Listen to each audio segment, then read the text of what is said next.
Teemu, pleasure to have you here. A pleasure. Have a seat over there. Thank you. Hello. Teemu, let's start in the early morning today. What were your rituals, your biohacking rituals this morning? So, when I'm at home, let me describe my typical day. I think that's the best because when I travel, you do what you can. I can explain that as well. But when I wake up, the first thing that I do is I go under a photobiomodulation device. It's basically near infrared and red light, which increases nitric oxide production.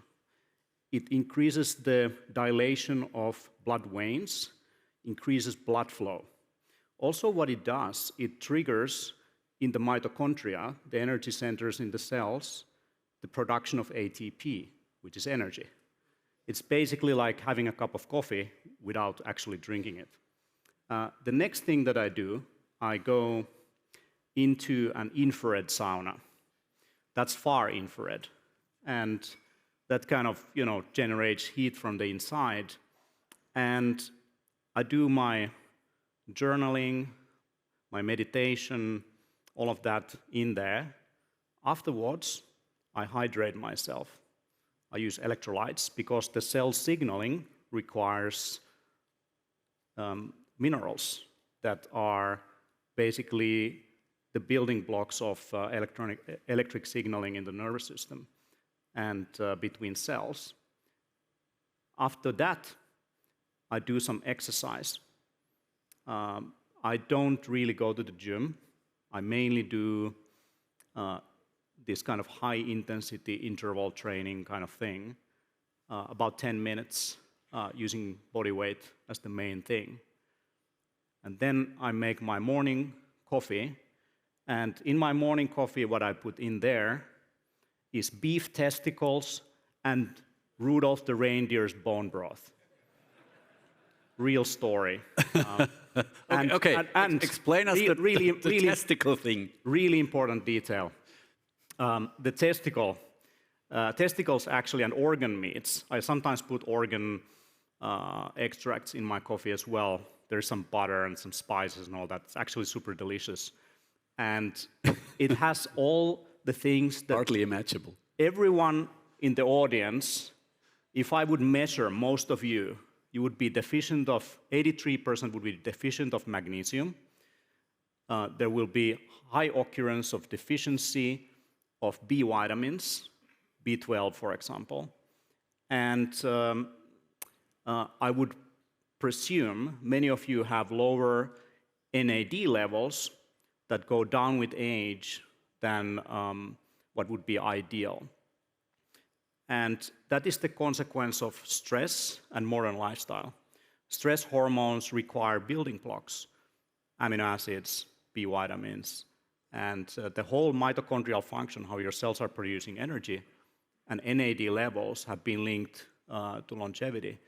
And all of those I get from organ meats, by the way. So zinc, magnesium, selenium, B vitamins, all of that. That's why I put Rudolph the reindeer's balls in my coffee. And only after that, I take my phone out of the airplane mode, okay? That's my morning routine. Okay. But it sounds a bit stressful to me. No, that's the opposite of it. Because if you would open up your phone as the first thing, like most people wake up with their phone and they go to sleep with their phone, you would start getting notifications, messages, all of that. You have already high cortisol in the morning, so your cortisol levels rise in the morning. That's why you wake up in the morning. If it would not rise, you would not wake up. You have basically chronic fatigue. As the cortisol peaks in the morning, you wake up. The absolutely dumbest idea would be to look at your phone, start browsing your notifications, messages, and then have immediately a cup of coffee. So when you wake up, there is this compound called adenosine that is circulating in your system. That makes you drowsy. It takes about 30 minutes to clear that out. And if you have coffee as the first thing, what coffee does, caffeine, it blocks the adenosine receptor. So the circulating adenosine can't lock into the receptors, and you feel this like alertness coming in, but you're postponing the drowsiness. So after the coffee wears out, the circulating adenosine can get into the adenosine receptors and it makes you drowsy. So I would wait 30 minutes for that to clear out on its own, and then if you have a cup of coffee, you don't get the crash in the morning, by the way. So I'm just thinking a little bit more intelligently how I do my day from a biochemistry point of view. In your book, The Biohacker's Handbook, you talk about the 5 pillars of life. Tell us a bit more about these 5 pillars. So the Biohacker's Handbook, which is over 500 pages and 1,500 references, mainly meta-studies, on sleep, exercise, nutrition, work, and your mind. While working on that book a decade ago, so I've been doing this quite a long time with my team of doctors and nutritionists and specialists. I'm a technologist. We noticed the importance of the nervous system. And to us, it was such a huge topic that requires a new book. So the sequel of that is called The Resilient Being, how to build resilience from the level of a single cell up to the whole organism and up to humanity, how we become resilient, as in hard to kill.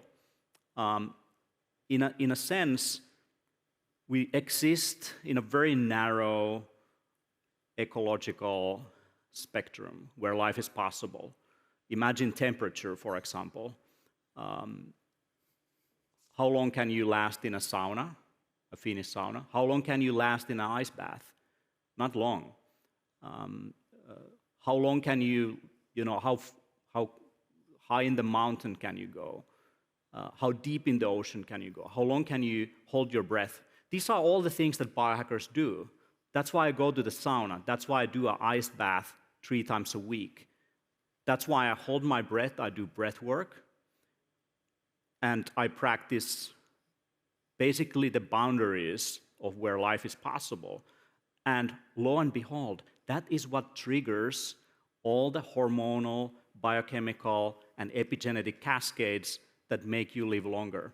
Another thing, which is the most proven way to prolong human lifespan or health span, healthy years in your life, is calorie restriction. So getting less energy into the system. And it's only recently, within the last decade, they have unraveled how autophagy works, the way how the body is recycling damaged cells. And if you're constantly eating and you're never stressed by temperature alteration, by lack of food, if you're not exercising, which is another form of stress and all of that, you are shortening your life expectancy and healthy years in your life. But if you do practice the boundaries of your physicality, that is what makes us more resilient. That's what triggers all those things. Epigenetically speaking, for example, the FOXO3 pathway that has been linked to longevity. So there is, in a sense, life is difficult, and stress is the biggest killer of our generation. But in the end, stress is not the enemy. It's the way how you work with it. If you start your day in a more stressful way, doing a cold shower, sauna, all of that, all the stress you see during the day, it doesn't feel like it. Like everyone else is like constantly on a sympathetic, overactivated state. But you just feel chill because you start your day like a badass with beef testicles. Teemu, one question just flashed up in my mind. Do you ever eat fast food? Do I eat fast food? Now, our life is, fast everything. And that's why we feel every single minute in the day with, checking emails, notifications, hustling, like trying to, cram more and more into the day.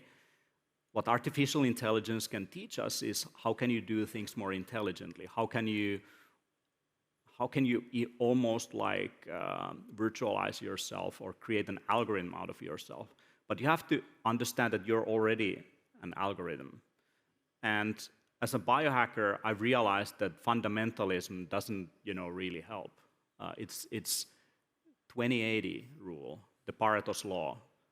20% of work results in 80% of improvement. So if you do certain things differently in your day, you can have occasionally your fast food, you can have occasionally alcohol, you can do all those things, you can be sleep deprived, travel, do all kinds of stuff that is a little bit too much for the body. You have to learn how you bounce back, okay? You just mentioned an interesting topic, AI. We just talked about an AI personal assistant. What do you think? We will soon have a kind of personal AI assistant that focuses on biohacking and tells us exactly what to eat, when to sleep, or when to exercise, for example? So I've been doing this for 10 years now. I'm 41 now, and I'm basically patient zero because I've been tracking hundreds of biomarkers for over a decade. And what I've been able to do, just from a blood work standpoint, I've been able to lower or reverse significantly my risk for heart disease, for diabetes, for hormonal imbalances, and also, the risk of becoming an old man, in a sense. And I have the data to prove it.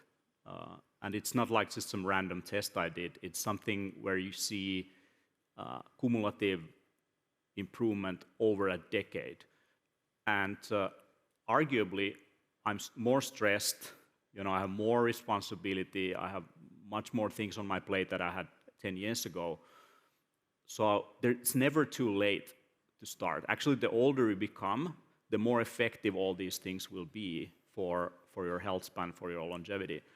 And what I'm doing right now, because so many people ask me, what should you do? What did you do? What should I do? Is I'm basically creating a system. Imagine an AI that is trained on all medical literature ever published, that is trained on all nutritional understanding ever published, that is trained on your genetics, your blood work, your metabolic biomarkers, looking at the output from the body, like your urine, for example. And then, with that understanding, figuring out what is the 20% that will result in 80% improvement in your case. So I have basically concentrated this into an application called Holo Habits. Holo, from Greek, meaning whole. Habits. What are the habits? Because in the end, it's not about the data that I show you, like this is your, biological information. The question is, how do you actually act on it? And that's the biggest problem, because in medical healthcare, the biggest failure of medical healthcare is adherence. If a doctor tells a patient, you should do this, you take this drug, you have to lose weight, you have to stop drinking, smoking, you know what? Most people don't do it. 60% of people, when given a drug, they won't take it. If you ask them, did you take the drug? They will lie. They will tell you like, yeah, I took it, but I didn't. They will tell, yeah, I took it, but they took too much, or they took too little. So if the relationship is based on someone doing a diagnosis, giving you the instructions, exact instructions what to do, and the patient is not following what is being told to, thinks it doesn't apply to me, I don't have to do this, and in the end, when you ask them, they lie. That's a completely failed system in a sense of helping us to live longer. It helps us to deal with acute things. But from a health span perspective, things that trickle down 10, 20, 30 years down the road, it's about you. You have to take responsibility. No one else is going to take responsibility of your health. You have to rise and take responsibility of yourself. And it starts with a single day. What is your morning routine?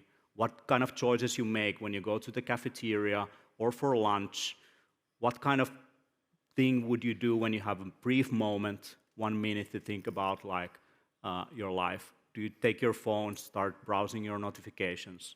Do you hustle? What do you do in the evening? What is your evening Teemu. routine?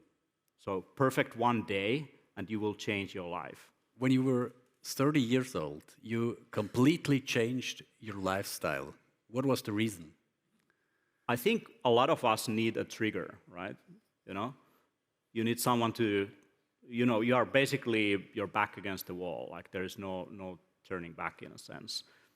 For some people, it's a diagnosis. For some people, it's struggles in life. For me, it was that. I was a high-growth entrepreneur since I was 16, hustling. I was a top management consultant. I helped companies like Nokia to build their first social media, social technology strategies in the early 2000s. I've been a keynote speaker all my life, award-winning this and that. But in the end, stress got me, and I got a stress-related illness. And I got pills, all that. It masked the symptoms. But what really helped me was to look in the mirror and say, I'm going to fix it myself. And that was the beginning of my journey as a biohacker that became my lifestyle and everything I do right now, my life's mission. And I hope that people will wake up before it's too late, before they get into trouble, and they have to change their lifestyle. They have to change how they eat, how they conduct themselves. I hope that the new generation will be smarter than the previous ones in terms of learning skills for life, because in the end, it's not about what you know and what you do, and all that hustle, all the achievements means nothing if you're dead. Because if you don't make space for wellness, you have to make space for illness eventually. And it's more expensive to treat illness than it is to increase wellness. Am I right?